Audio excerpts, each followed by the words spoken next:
पिछले 3 टर्म में जमुआ का प्रतिनिधित्व कर चुके हैं, नेतृत्व कर चुके हैं, जमुआ में विकास की जाल बिछा चुके हैं, मगर जमुआ वासियों की एक मांग आज तक पूरा नहीं हो पा रहा है। और जमुआ अनुमंडल का दर्जा बहुत कई दशक से हो रहा है और अब तक पूरा नहीं हो पाया। और आपकी सरकार है, क्या जमुआ अनुमंडल की मांग पूरा हो पाएंगे? निश्चित तौर पर जन भावनाओं को ध्यान में रखते हुए माननीय मुख्यमंत्री इस पर विचार करेंगे और उचित समय पर उचित फैसला होगा। सरकार आपकी, अगर आप चाहें, आपकी सरकार चल रही तो जमुआ वासियों की एक मांग पूरा हो सकता है। भले आप विधायक नहीं मगर सरकार है। सरकार चाहती है कि क्षेत्र का भी झारखंड का विकास हो, समृद्ध झारखंड बने, विकसित झारखंड बने और उसी उद्देश्य को लेकर के जनता ने माननीय हेमंत जी के नेतृत्व में मैंडेट दिया है।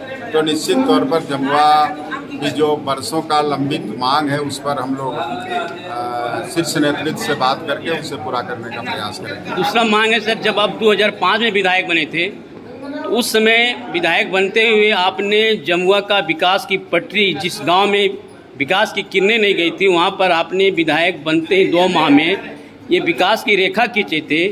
और अभी भी क्या लग रहा है अभी आप? कि मैंने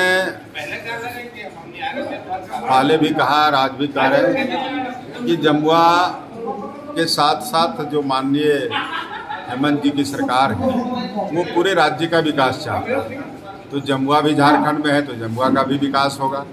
और जो चीज़ें जमुआ में कुछ चीज़ें बाकी है उन चीज़ों को हम लोग सरकार से कह करके, अपने संगठन से कह करके उससे और काम करने का प्रयास करें। मैंने कल सकरडीहा गांव गया था, वहाँ पिछले सप्ताह तूफान से एक बहुत 300 वर्ष का पुराना पेड़ लगभग 1 दर्जन घरों पर गिरा है। वहाँ के ग्रामीणों, स्थानीय जनप्रतिनिधियों के खिलाफ काफ़ी आक्रोश है। यहाँ तक लोगों ने सांसद विधायक को भी के प्रति नाराजगी व्यक्त किया। क्या आप उस गांव का दौरा कर सकते हैं?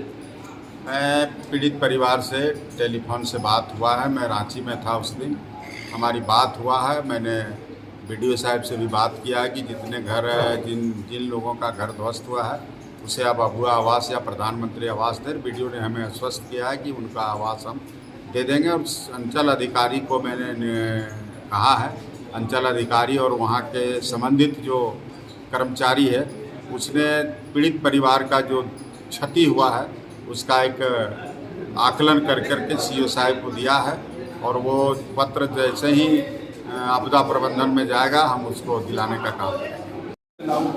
साथ ही साथ एक चीज़ और कहना चाहेंगे आपके माध्यम से कि विगत 27 तारीख को पूरे प्रदेश में हर प्रत्येक जिला में धरने का कार्यक्रम निर्धारित किया गया है। जो समय 11 बजे, इसको सरना कोड को लागू करने के संबंध में हम धरना पे जा रहे हैं कि जो अभी जनगणना करने का केंद्र सरकार ने कहा है उसके साथ में हम लोग का ये कहना है कि हम उसके विरोध में नहीं है, लेकिन हम चाहते हैं कि उसके साथ में सरना कोड को भी लागू करना चाहिए। इसके लिए हम धरना पे जाते हैं।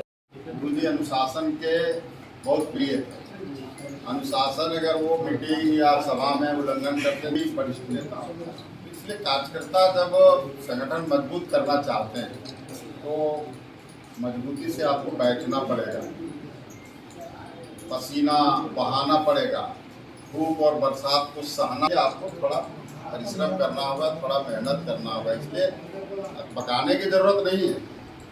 अभी सरकार गठन होने में 6 महीना हुआ है। अभी कई चीज़ें सरकार ने धरातल पर उतारने का प्रयास किया है, तो हम लोग उस सारी बातों को जगह जगह पर समय पर रखेंगे। आज का जो मेन आज जो बैठक